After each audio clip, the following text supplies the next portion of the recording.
sungguh diberkati. Dan sekali lagi saya percaya bahwa perayaan Natal kita bukan tanggal 25. Sebab tanggal 25 itu nggak ada hubungannya dengan keselamatan. Nggak ada, ya. Sehingga kita bisa merayakan Natal itu kapanpun, saudara. Ya. Dan tanggal 25 itu kita hormati sebagai sebuah kesepakatan universal dari kekristenan di seluruh dunia untuk mendedikasikan hari itu sebagai hari peringatan kelahiran Tuhan Yesus Kristus. Ya. Tapi di Alkitab pada tanggal 25 nggak ada, saudara, ya. Tapi ketika kita menarik sejarah, kita menemukan bahwa ada kebenaran bahwa di tanggal 25 atau kalau meleset hanya 1 atau 2 hari, ya, untuk pas tepatnya hari kelahiran Tuhan Yesus. Tapi kita nggak membahas aspek historisnya. Tapi sekali lagi saya hanya ingin menghidupkan kepada kita bahwa hari ini pun kita memperingati kelahiran Tuhan Yesus Kristus. Ya, itu yang harus kita maknakan.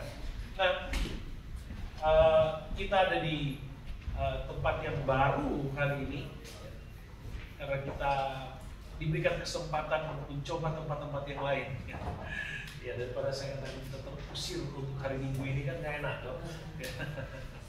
Ya, kita akan kembali ke tempat kita nanti minggu yang akan datang. Tapi enak sekali kita bisa ada tempat seperti ini, ya, bisa beribadah di tempat ini hari ini. Ini berkat Tuhan buat kita. Ketika di begitu banyak komunitas pelayanan yang tidak memiliki kesempatan dan tidak memiliki tempat untuk beribadah, jadi kita nggak boleh komplain apapun, apalagi di luar panas dan di dalam dingin sekali, Bang. Ya, ini berkat buat kita. Oke, saudara yang dikasih dalam Tuhan, saya coba mengambil tema pada hari ini. Berita itu adalah firman Tuhan. Berita itu adalah firman Tuhan. Tentu berita ini adalah berita tentang kelahiran Yesus. Kita tahu bahwa kelahiran Yesus Kristus di dalam Injil Lukas pasal 2 kita sangat familiar dengan kisahnya. Bagaimana malaikat Tuhan membawa berita, ya, membawa berita. Dan kita percaya bahwa Alkitab itu adalah sepenuhnya firman Allah. Dan ketika berita itu disampaikan kepada gembala-gembala di padang, maka apa yang disampaikan oleh malaikat Tuhan itu bukan sekedar sebuah pengumuman, saudara, bukan sekedar sebuah berita, tapi itu adalah firman. Itu adalah firman. Mari, saudara, kita ingin mengawali dengan pembacaan di dalam Injil Lukas pasal yang kedua. Injil Lukas pasal yang kedua, ayat yang ke-17 sampai ayat yang ke-19. Tentu saudara bisa membaca dari ayat-ayat sebelumnya berdasarkan perikop ini, ayat 10 mulai. Tapi saya mulai baca dari 17. Dan ketika mereka melihatnya, mereka memberitahukan apa yang telah dikatakan kepada mereka tentang anak itu. Dan semua orang yang mendengarnya heran tentang apa yang dikatakan gembala-gembala itu kepada mereka. Tetapi Maria menyimpan segala perkara itu di dalam hatinya dan merenungkannya. Sekali lagi ayat ke-19. Tetapi Maria menyimpan segala perkara itu di dalam hatinya dan merenungkannya. Di awal pembacaan ini, berdasarkan perikop ini, ada sekelompok gembala yang sedang menggembalakan ternak di padang. Itu yang Alkitab ceritakan. Lalu kemudian ada malaikat Tuhan yang datang di tengah kesunyian malam bagi gembala-gembala di padang.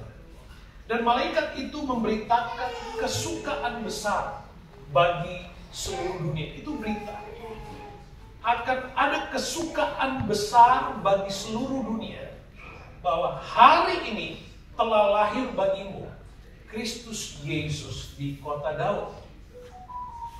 Saudara, berita kelahiran Yesus Kristus jelas sekali dikatakan bahwa hari ini telah lahir bagimu. Jadi Natal adalah berita, adalah kebenaran, adalah firman yang tidak sekedar disampaikan kepada disampaikan sebagai sebuah ungkapan, sebagai sebuah pernyataan, tidak. Tapi berita ini adalah sangat spesifik. Hari ini, kita nyanyi tadi, this is the day. Hari ini telah lahir bagimu. Sangat privat, saudara. Hari ini telah lahir bagimu. Nah, makna ayat ini harus kita maknakan hari ini tanggal 10 Desember 2023. Sekali lagi, kata hari ini telah lahir bagimu itu tidak eksklusif hanya kita rayakan di tanggal 25. Tapi kita berkata hari ini telah lahir bagimu. Sangat privat. Hari ini Natal bagimu. Dan saudara yang kasih Tuhan, diawali dengan kata kesukaan besar bagi seluruh dunia. Tapi kesukaan besar itu melalui pengalaman-pengalaman yang diberikan secara pribadi kepada setiap orang yang percaya kepadanya. Jadi itu bukan sekedar sebuah berita kepada satu kumpulan banyak dan besar. Alkitab katakan ini adalah kesukaan besar bagi seluruh dunia. Tapi kesukaan besar bagi seluruh dunia itu disampaikan melalui pengalaman-pengalaman yang sifatnya sangat pribadi. Hari ini telah lahir bagimu, bagi saya, bagi Anda, bagi kita semua. Sangat pribadi, saudara. Sehingga pengalaman dan makna Natal itu hanya dapat dirasakan oleh mereka yang benar-benar mau menikmati, mau membuka dirinya untuk Kristus bertakhta atau lahir di dalam hatinya. Itu pesan yang paling penting. Nah, saudara, menarik sekali. Alkitab menceritakan bagaimana malaikat menyampaikan berita sorga itu. Dan sekali lagi, itu bukan sekedar sebuah berita. Saudara, kita mengenal ada berita yang terkini, berita terupdate. Bahkan ada breaking news, ada hot topic, hot news, dan seterusnya.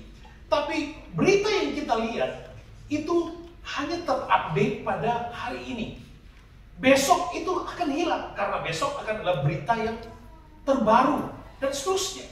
Yang lama-lama berita yang kita dengar, yang disampaikan pada hari, tidak apa-apa, cool juga kok kayak gini.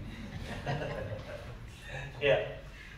Dan kemudian berita yang kita dengar menjadi topik yang paling hangat terupdate pada hari ini, sudah minggu depan atau bulan depan, itu bukan berita yang paling baru lagi, bukan. Karena itu hanya sekedar berita, informasi.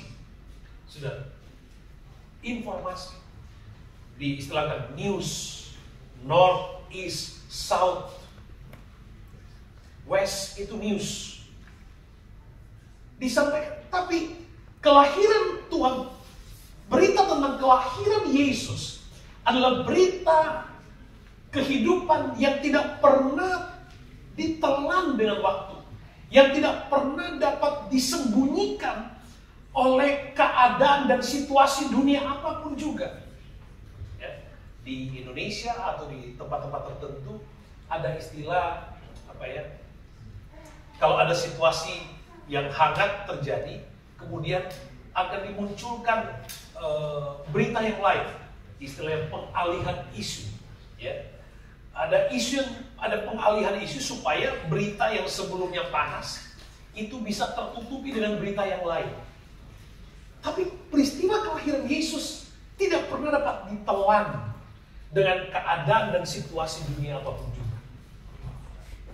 Bahkan pada sebuah peristiwa di tahun 1914, ada ketika terjadi Perang Dunia Pertama, tepatnya di malam Natal tanggal 24, di tengah peperangan yang sedang panas, itu tiba-tiba perang itu berubah menjadi malam Natal yang penuh damai. Tiba-tiba tentara yang sedang berperang, tiba-tiba mereka yang tadinya angkat senjata, berperang sambil tembak-tembakan, itu berubah. Masing-masing menyalakan lilin dan nyanyikan lagu malam Natal, selamat, malam kudus. Jadi kita lihat bahwa Apa disampaikan oleh malaikat itu bukan sekedar sebuah berita, tapi itulah firman. Itu firman. Nah, firman itulah yang sampai kepada gembala-gembala di padang, dan gembala-gembala menerima itu, dan mereka datang kepada Maria dan Yusuf waktu Yesus lahir. Dan pada waktu mereka mendapatkan Yesus, Alkitab menceritakan mereka memberitahukan apa yang telah dikatakan kepada mereka tentang anak itu. Mereka menyampaikan firman yang mereka dengar. Mereka sampaikan kepada Maria dan Yusuf. Dan berita itulah yang terus disampaikan sepanjang 2000 tahun sampai pada kita hari ini. Berita itu terus disampaikan. Kalau itu cuma berita tentang sebuah peristiwa heroik, itu udah hilang pasti, udah menguap. Tapi inilah berita tentang kesukaan besar. Makanya sampai hari ini pun kita dengan berita tentang hari ini Yesus telah lahir bagimu, itu tetap memberikan kesukacitaan yang baru buat diri kita, buat hidup kita. Padahal tahun lalu ada dengar khotbah Natal dari gembala saudara, sama, ayatnya sama, pembacanya sama. Tapi selalu ada kehidupan baru yang kita terima, kita dengar. Kenapa? Karena itu bukan sekedar berita, itulah firman yang hidup. Firman yang disampaikan, yang diterima oleh gembala, disampaikan kepada Maria dan Yusuf, terus sampai Anda dengar hari ini. Itu firman. Dia bukan sekedar berita, tapi firman. Nah, yang paling menarik, saudara, yang kasih dalam Tuhan Yesus Kristus, ayat yang 19 dikatakan, Maria menyimpan segala perkara itu di dalam hatinya dan merenungkannya. Yang paling penting ini, saudara. Jadi Maria waktu dengar para gembala menyampaikan berita firman, itu mengkonfirmasi apa yang sudah sebelumnya malaikat Tuhan katakan kepada Maria. Itu mengkonfirmasi. Sehingga dia menyimpan itu di dalam hati. Dia menyimpan dalam hati. Dan dia merenungkan. Dan saya kembali kepada poin awal tadi. Lukas pasal 2 ayat yang 11. Berita itu adalah hari ini telah lahir bagimu. Penting, saudara. Jadi Natal bagi kita jangan cuma Natal. Kapan ya gereja ini bikin perayaan Natal? Kapan ya ada Christmas Carol? Kapan? Atau menunggu tanggal 25? Hari ini, today, 10 Desember 2023. Ini Christmas kita hari ini. Besok juga dia akan bermakna sama. Hari ini pada tanggal 11. Terus dia bermakna sama. Hari ini Kristus telah lahir bagimu. Dan istilah Yesus lahir bagiku hari ini, besok dia lahir bagimu, minggu depan dia lahir bagi orang lain. Enggak. Yesus hari ini Kristus lahir bagimu, bagi kita. Itu Christmas kita hari ini. Itu firman buat kita hari ini. Dan Maria mengerti banget. Dia tahu persis. 9 bulan sebelumnya, malaikat Tuhan menyampaikan berita. Berfirman, engkau akan mengandung dan akan melahirkan seorang anak laki-laki. Dia terima itu. Dia simpan itu. Dan kemudian 9 bulan kemudian ketika dia melahirkan Yesus, dia dengar itu mengkonfirmasi, imannya bertumbuh. Sehingga saudaraku yang dikasih dalam Tuhan, apa yang disampaikan oleh malaikat Tuhan kepada Maria 9 bulan sebelumnya, dan dia alami di 9 bulan setelah itu, dia menikmati bahwa seorang putra telah lahir. Dan para gembala datang mengkonfirmasi dan berkata kepada bahwa yang lahir ini adalah sang juru selamat dunia. Yang lahir ini adalah satu pribadi yang akan memberikan kesukaan bagi seluruh dunia. Saudara yang dikasih di dalam Tuhan, ada orang yang tidak mau merayakan Natal tanggal 25. Ya, ada orang yang tidak mau merayakan Natal tanggal 25. Memang Alkitab nggak mencatat tanggal 25. Tapi Alkitab juga nggak melarang. Karena bukankah hari-hari itu adalah milik Tuhan? Yang paling berhak mengklaim hari itu untuk dinikmati sebagai sebuah perayaan, yang paling berhak adalah anak Tuhan. Karena hari-hari kita di dunia ini diciptakan oleh Tuhan. Dunia ini diciptakan oleh Tuhan untuk kita manusia ciptaannya menikmati. Jadi sayang banget kalau kita kemudian saya tidak mau merayakan Natal tanggal 25. Kenapa? Karena tanggal 25 itu adalah perayaan dewa. Saya nggak peduli mau perayaan dewa apapun itu terserah. Yang paling berhak atas hari itu adalah kita, karena kita orang percaya. Tuhan beri kita untuk menikmati. Alkitab katakan, saudara, ya, setiap hari itu baru berkatnya. This is the day that the Lord has made. Jadi setiap hari adalah milik Tuhan, dan kita berhak untuk menikmati, merayakan. Kalau ada orang merayakan dengan perayaan yang completely different tujuannya, biarin itu mereka. Kita justru harus bilang kepada mereka, kalian merayakan, kalian rayakan adalah kelahiran Yesus. Maksudnya kan kita bilang begitu. Masa kita diintimidasi karena orang lain? Nah, oke, kita tinggal dengan makna historisnya. Hari ini telah lahir sekali lagi, bagi kita hari ini dimaknai sebagai anugerah, sebagai berkat, sebagai berita firman. Yesus lahir bagiku, bagimu, bagi kita semua. Natal bagi kita semua, spesifik untuk kita pribadi. Ya, pribadi. Jadi yang paling penting dalam peristiwa Natal adalah pribadi, adalah kita orang percaya. Itu yang paling penting. Ya. Bukan bukan hiasan Natalnya. Sudah bayangkan, yang berabad-abad peristiwa Natal mengalami kemerosotan, sehingga figur Kristus itu, saudara, figur Kristus udah semakin nggak kelihatan di perayaan Natal. Orang mulai mengklaim Kristus itu milik semua bangsa, semua agama, semua golongan. Ya iya, Yesus mengasihi semua bangsa. Tapi yang dimunculkan bukan pribadi Yesus. Yang dimunculkan sudah Santo Nikolaus. Santa Clausnya yang dimunculkan. Kalau bikin hiasan Natal, lebih aneh lagi. Sudah diiring di depan. Dan hiasan Natal hanya untuk hiasan Natal terbaik adalah hidup kita. Hidup kita, hidup Anda. Itu Natal terbaikmu. Persembahan terbaikmu. Itu Natal. Sebab hari ini berita itu datang kepada kita. Dan Maria, ayat ke-19, tetapi Maria menyimpan segala perkara itu di dalam hatinya dan merenungkannya. But Mary kept all these sayings, meditating in her heart. Menyimpan semua itu di dalam hatinya. Saudara yang dikasih oleh Tuhan, kalau Anda ikut Tuhan dan hidupmu tidak berubah, ada yang salah dengan cara beriman.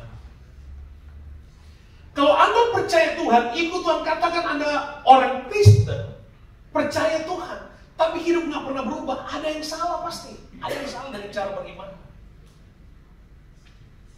Sebab prinsip kebenaran yang paling absolut, firman itu mengubahkan, firman itu memulihkan. Sebab firman adalah pribadi Allah. Jadi firman yang kita dengar di dalam berita Natal yang adalah firman itu harusnya mengubah, memulihkan, menghadirkan sukacita itu dalam diri kita. Seharusnya seperti itu. Ya. Nah, Maria menyimpan semuanya di dalam hati. Dia menyimpan, dia simpan. Jadi firman itu kalau kita cuma terima cuma sampai di sini, nggak terus sampai di hati, masalah. Anda akan deal dengan argumentasi logis. Anda akan deal dengan argumentasi dan latar belakang budaya dan macam-macam. Kenapa? Karena cuma nyampe di sini. Saya berkata kepada jemaat Tuhan, kalau Anda dengar firman, dengar dulu firman, simpan dalam hati. Mungkin hari ini agak nggak cocok, mungkin Anda berkata, saya nggak cocok, saya nggak setuju, saya nggak suka, apalagi pendetanya yang kotor. Simpan dulu, simpan dulu, simpan dulu, simpan dulu. Sebab ketika firman itu disimpan, dia akan bekerja oleh karya Roh Kudus di dalam diri kita. Sehingga kita akan diubahkan. Saudara, tentu semua kita punya pengalaman, tapi yang saya ambil sebagai satu contoh. Bagaimana firman, dia masih belum mengerti, karena latar belakangnya bukan Kristen, keluarga besarnya bukan Kristen. Tapi firman yang dia nggak ngerti pun, yang dia belum tahu pun, bukan Alkitab pun nggak ngerti, tapi firman itu pun sudah mulai mengubah hidupnya tanpa dia sadar. Dia cuma datang ibadah, datang doa, duduk, dengar.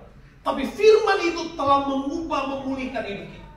Saudara pernah lihat teman saudara yang datang ke gereja, saudara kemudian notice dia berubah banget. Tapi kalau Anda tanya ke orang, Anda berubah, masa sih biasa aja?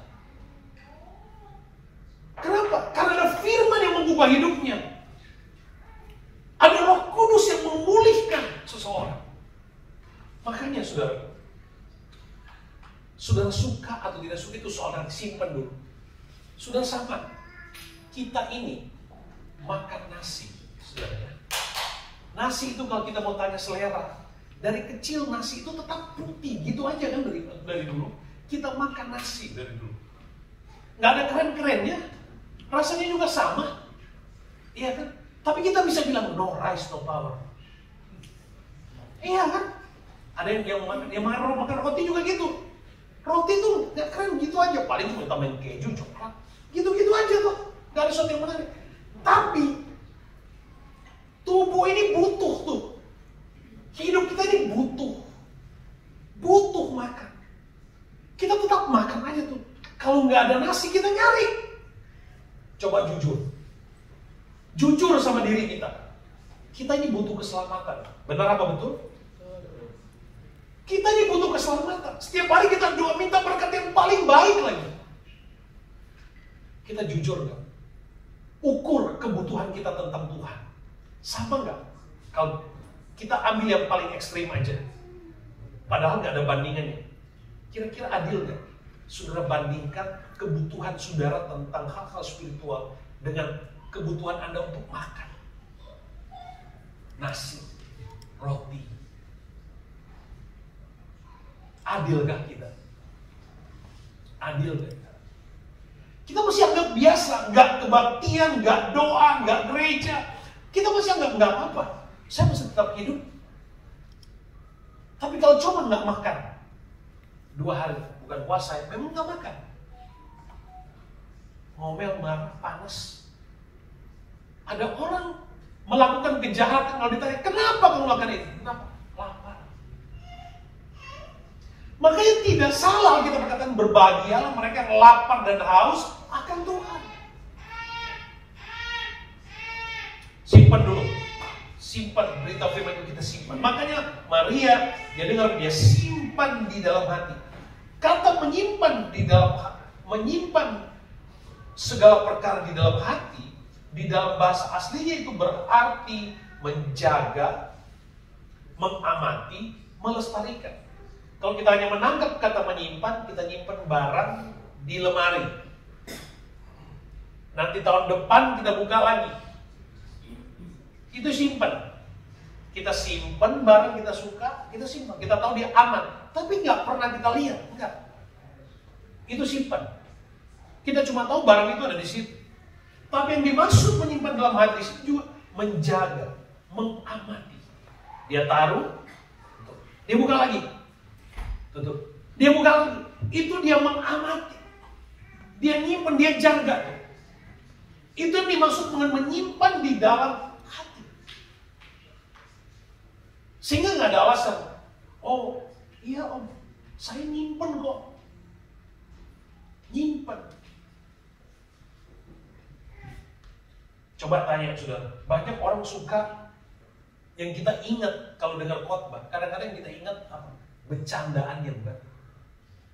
Coba tanya, khotbah minggu lalu ingat nggak?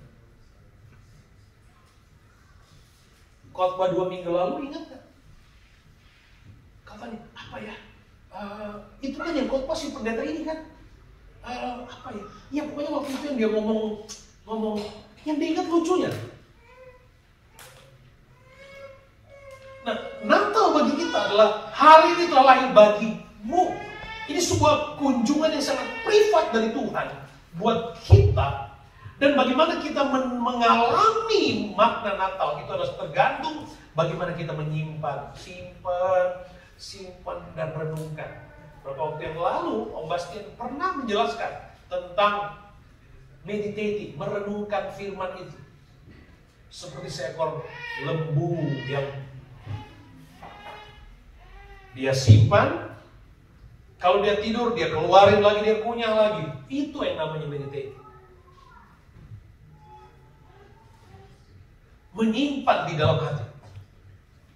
Nah, bandingkan dengan perumpamaan tentang penabur. Ya. Jadi Maria dengar firman, dia simpan dalam hati. Kita bandingkan dengan perumpamaan tentang penabur. Matius 13 ayat 18 dan 23. Kita tahu perumpamaan ini. Ya, sudah baca sendiri.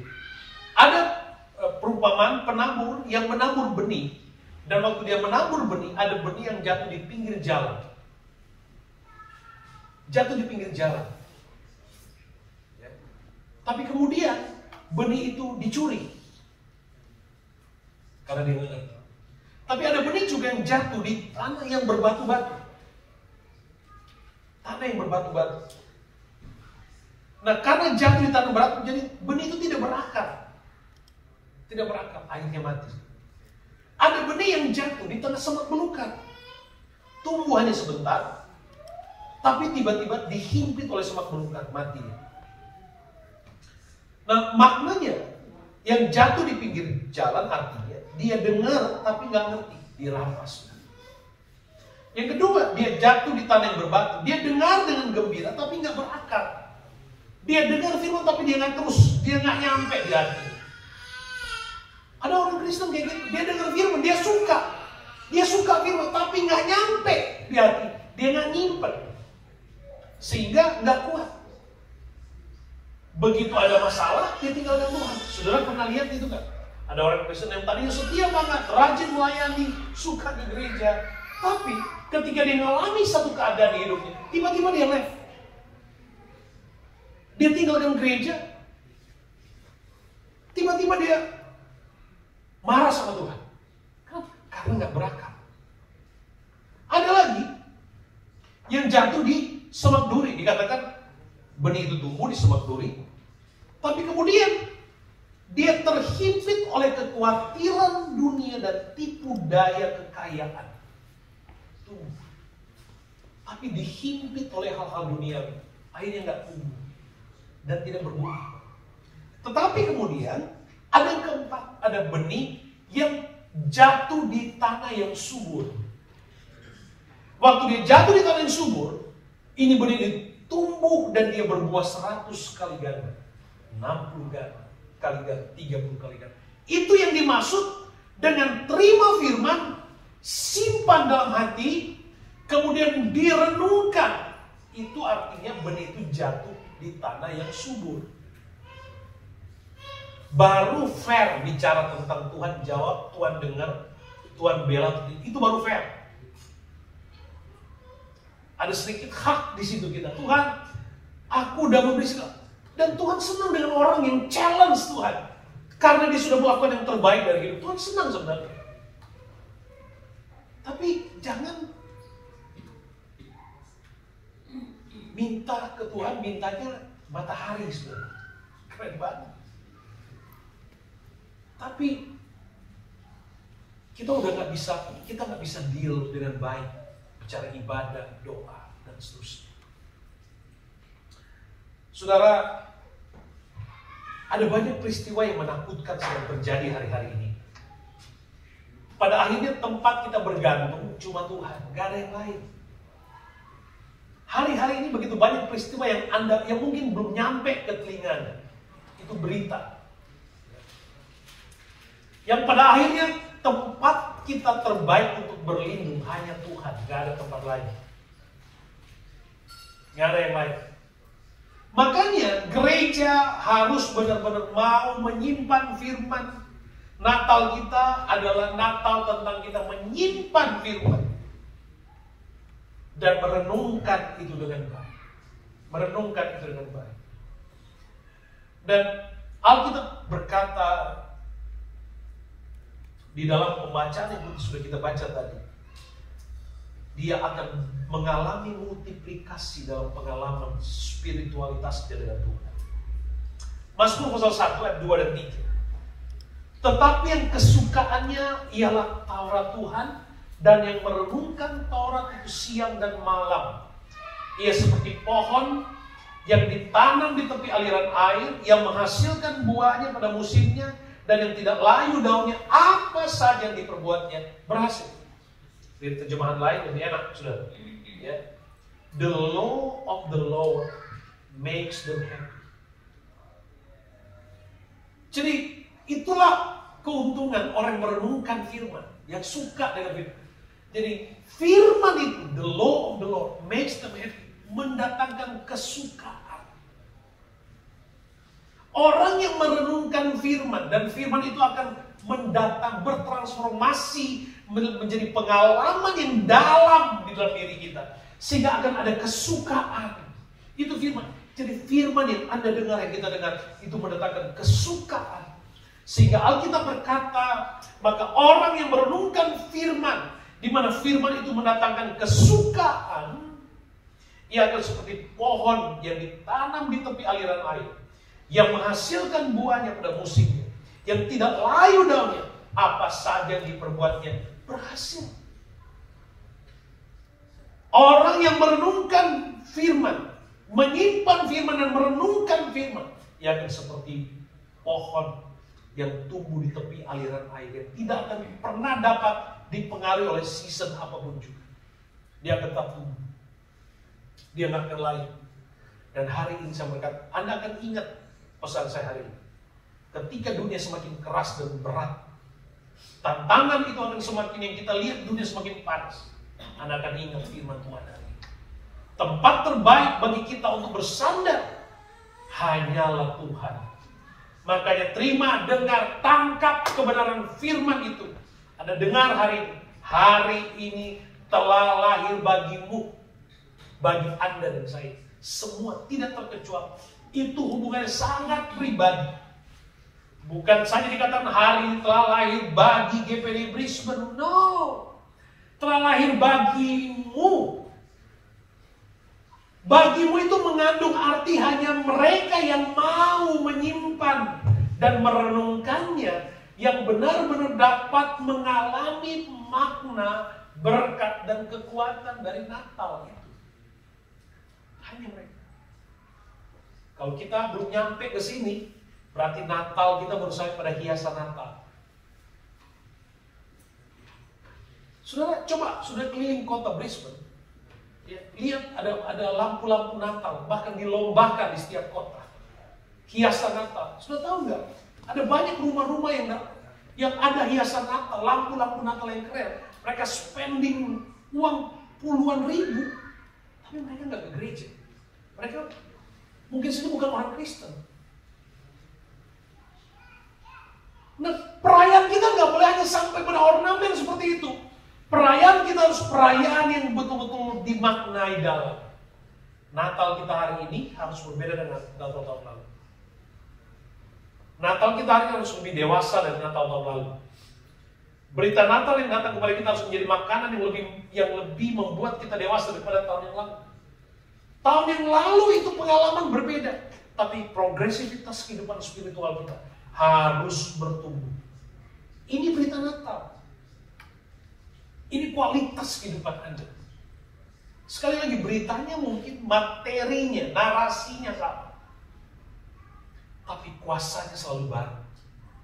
Karena dia bukan sedang berita, bukan news, bukan berita terupdate, enggak. Dia adalah kehidupan. kehidupan. Yang kita akan selalu membutuhkan itu. Akan selalu membutuhkan.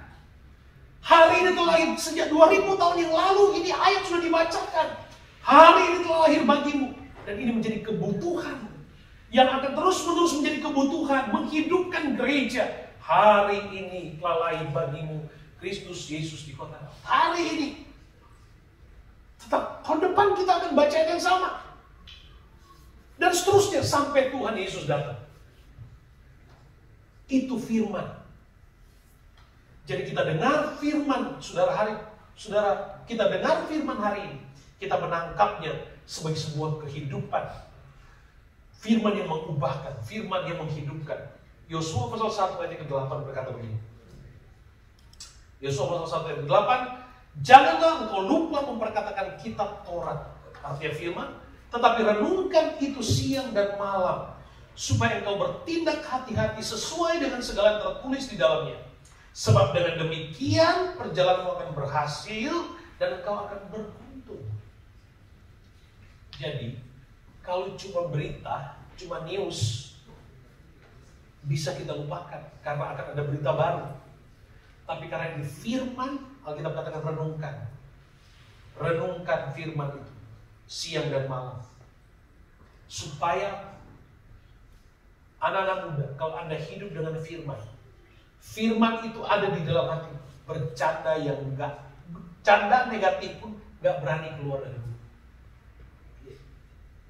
Kalau Anda hidup oleh firman, merenungkan firman, Anda mau ngomong kasar pun tiba-tiba ada yang stop, nggak boleh. Itu kalau orang hidup, ada sensitivitas rohani yang tajam. Kalau orang hidup oleh firman begitu. Kalau orang yang tidak hidup oleh firman, dia gampang aja. Candaan semakin minor, candaan semakin negatif, semakin orang tertawa. Menganggap itu hal yang lucu. Karena nggak ada sensornya di situ. Tapi orang yang hidup oleh firman, sekali kehidupan sosialnya enak, sensornya jelas. Waktu setiap ada candaan, dia tidak akan pernah berani mengucapkan candaan-candaan yang kotor, perkataan yang negatif, apalagi ungkapan makian ada. Orang kalau hidup ada firman,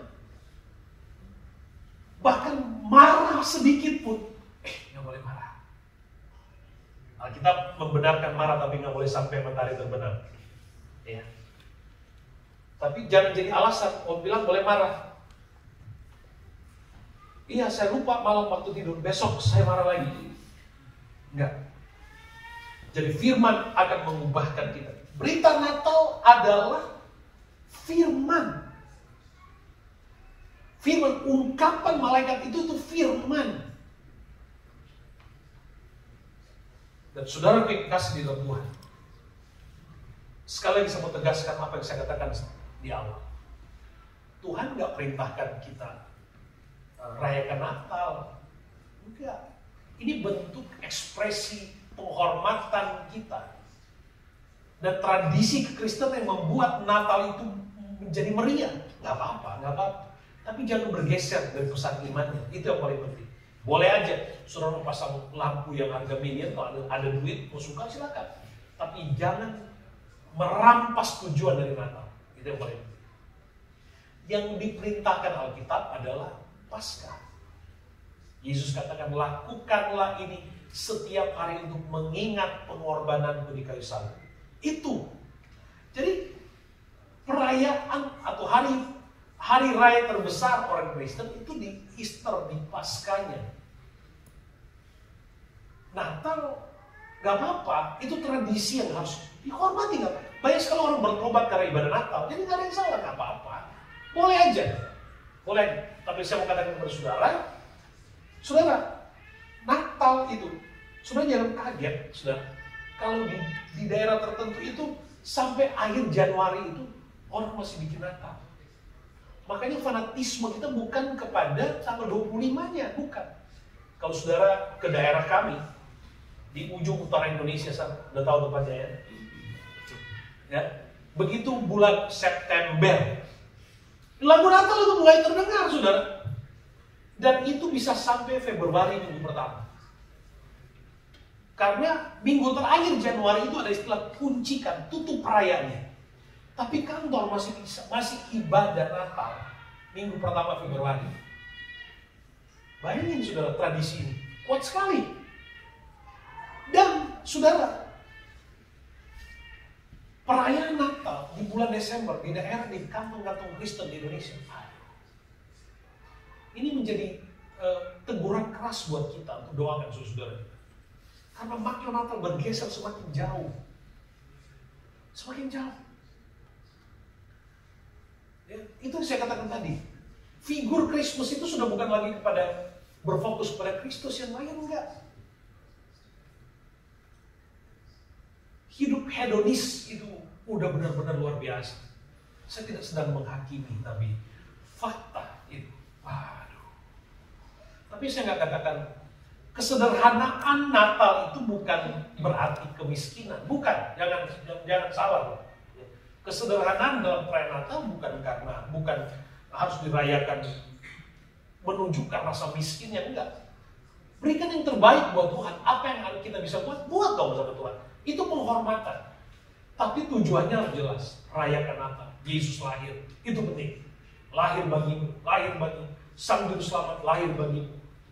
Itu yang paling penting. Gak boleh digeser ke lain. Jadi Anda yang dengar firman, Natal itu adalah firman yang menghidupkan kita. Dan itu sifatnya sangat pribadi, Anda dan Tuhan. Makanya saya selalu katakan di jemaat Gold Coast Base Lubit, kita dengan Tuhan itu sifatnya langsung. Ya, langsung. Jadi nggak ada saya, kemudian ada satu figur, baru Tuhan. Nggak. Kita nggak ngajar begitu. Imanmu harus tertuju kepada Tuhan. Harus. Jangan pernah mengkultuskan satu orang siapapun. Jangan mengkultuskan pendeta. Nggak boleh. Nggak boleh. Sekali Anda kultuskan hamba Tuhan, Anda mencuri kemuliaan Tuhan. Nggak boleh. Fokus kita hanya Tuhan. Supaya kita bisa menikmati Tuhan dalam hidup kita. Kalau kita kultus orang, orangnya bisa berubah. Manusia itu bisa berubah. Bisa berubah. Nggak sempurna, bisa jatuh dalam dosa. Yang Anda tokohkan itu berubah. Banyak orang kan, dia setia, tapi lihat orang yang dia tokohkan berubah, berbuat salah, dia pun tinggalkan Tuhan. Goblok banget. Nggak boleh begitu. Makanya kita, apapun yang terjadi, udah fokusnya Yesus saja. Makanya gereja ini selalu mengajarkan bahwa yang paling penting itu Yesus. Yesus saja lah. Pokoknya di luar itu datang setelahnya. Prioritas utamanya hanya Yesus. Hanya Yesus. Makanya hanya Yesus, hanya Yesus, hanya Dia beri damai senang. Hanya Yesus. Pegang baik-baik. Itu berita Natal buat kita. Firman yang hidup, yang sampai di hati kita pada hari ini. Bukan sekedar berita, tapi itu adalah firman yang mengubahkan, firman yang memulihkan, firman yang sampai di hati kita. Tangkap, simpan itu, renungkan itu. Maka kita akan bertumbuh pada pengalaman dan dimensi kerohanian. Kita bagi berdiri. Tuhan Yesus berkati.